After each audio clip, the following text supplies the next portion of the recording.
கிறிஸ்து சுவிசேஷ ஆலயத்திலிருந்து 5 நிமிட தியானம், தினம் ஒரு வேத வசனத்திற்கு உங்களை அன்போடு வரவேற்கிறேன். இன்றைக்கு நாம் தியானிக்கும்படியான வேத வசனம் 81ஆம் சங்கீதம் 16ஆம் வசனம். உச்சிதமான கோதுமையினால் அவர்களை போஷிப்பார், கண்மலையின் தேனினால் உன்னை திருப்தியாக்குவேன்.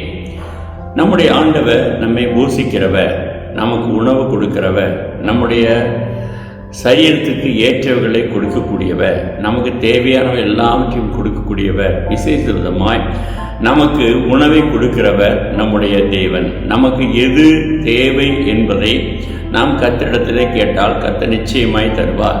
147ஆம் சங்கீதத்தில் 14ஆம் வசனம் சொல்லுகிறது, அவர் உன் எல்லைகளை சமாதானம் உள்ளவைகளாக்கி உச்சிதமான கோதுமையினால் உன்னை திருப்தியாக்குவார். கர்த்தர் கொடுக்கிற எந்த தானியமும் அது மிகவும் நேர்த்தியானதாக உயர்ந்ததாக இருக்குமே தவிர ஒரு நாளும் அது குறைவானதாக இருக்கவே இருக்காது. லேவியராகமம் 25ஆம் அதிகாரம் 19ஆம் வசனம் சொல்லுகிறது, பூமி தன் கனியை தரும், நீங்கள் திருப்தியாக சாப்பிட்டு அதில் சுகமாய் குடியிருப்பீர்கள். ஆமென். நமக்கு வேண்டிய காய்கறிகள், பழங்கள் எல்லாவற்றையும் தேவனாக உண்டு பண்ணி வைத்திருக்கிறார். மனிதன் எதையெல்லாம் சாப்பிட்டால் அவன் திருப்தி அடைவான் என்பதை கர்த்தர் அறிந்திருக்கிறார். எனவே நாம் திருப்தியோடு கூட நாம் பழங்களை உட்கொள்ளும் பொழுது அதன் மூலமாக தேவன் நம்முடைய சரீரத்தை பாதுகாத்து நடத்தக்கூடிய ஆண்டவராய் இருக்கிறார்.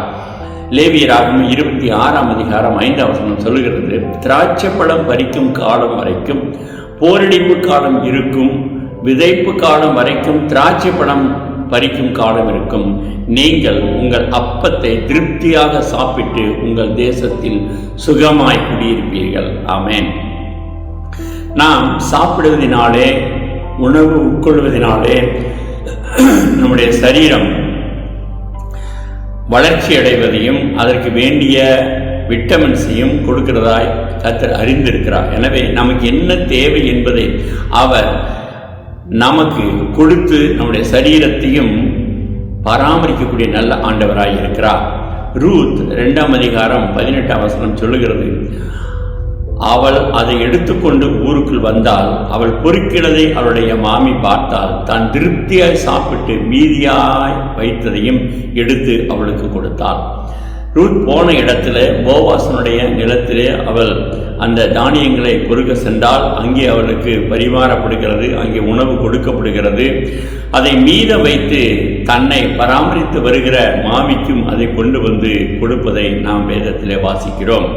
36ஆம் சங்கீதத்தில் 8ஆம் வசனம் சொல்லுகிறது, உமது ஆலயத்திலுள்ள சம்பூரணத்தினால் திருப்தி அடைவார்கள், உமது பேரின்ப நதியினால் அவர்கள் தாகத்தை தீர்க்கிறேன். ஆமென். நம்முடைய சகல காரியங்களையும் கர்த்தர் அவர் பொறுப்பெடுத்துக் கொள்ளுகிறபடினாலே, அவர் கவனிக்கிறதுனாலே கர்த்தர் நிச்சயமாக நம்முடைய தேவையில் எல்லாவற்றையும் சந்திக்கக்கூடிய நல்ல ஆண்டவராக இருக்கிறார். ஏசாயா 58ஆம் வசனம் 58ஆம் அதிகாரம் 11ஆம் வசனம் சொல்லுகிறது, கர்த்தர் நித்தமும் உன்னை நடத்தி மகா வறட்சியான காலங்களில் உன் ஆத்துமாவை திருப்தியாக்கி உன் எலும்புகளை நினமுள்ளதாக்குவார். நீ நீர்ப்பாய்ச்சலான தோட்டத்தை போலவும் வற்றாத நீரூட்டை போலவும் இருப்பாய். ஆமேன். அவர் திருப்திப்படுத்தி நடத்துகிற ஆண்டவராய் இருக்கிறார். யோவேல் 2ஆம் அதிகாரம் 26ஆம் வசனம் சொல்லுகிறது, நீங்கள் சம்பூர்ணமாய் சாப்பிட்டு திருப்தி அடைந்து உங்களை அதிசயமாய் நடத்தி வந்த உங்கள் தேவன கர்த்தருடைய நாமத்தை துதிப்பீர்கள், என் ஜனங்கள் ஒருபோதும் வெட்கப்பட்டு போவதில்லை. ஆமென். நம்மை திருப்தியாய் நடத்துகிற நல்ல ஆண்டவருக்கு நாம் நன்றி சொல்லுவோமா? அவரை ஆராதிப்போமா? அவரை துதிக்கலாமா? ஜெபிப்போம். மகா இரக்கம் கிருபை எங்கள் ஜீவனுள்ள நல்ல பிதாவே, எங்களை திருப்தியாய் நடத்துகிறவர், எங்களை போஷித்து நடத்துகிறவர், கண்மலையின் தேனினால் எங்களை ஆண்டவரே திருப்தியாக்கிற நல்ல தேவனுக்கு ஸ்தோத்திரம் உண்டாவதாக. கர்த்தர் இந்த நாளை ஆசமாக்கி தாரும். புதிய மாதத்தில் புதிய கிருபைகளினால் கர்த்தர் எங்களை நிரப்பி நடத்தும். இயேசுவின் நாமத்தில் ஜெபிக்கிற எங்கள் ஜீவனுள்ள நல்ல பிதாவே. ஆமென். God bless you. கர்த்தர் உங்களை ஆசீர்வதிப்பாராக. ஆமென்.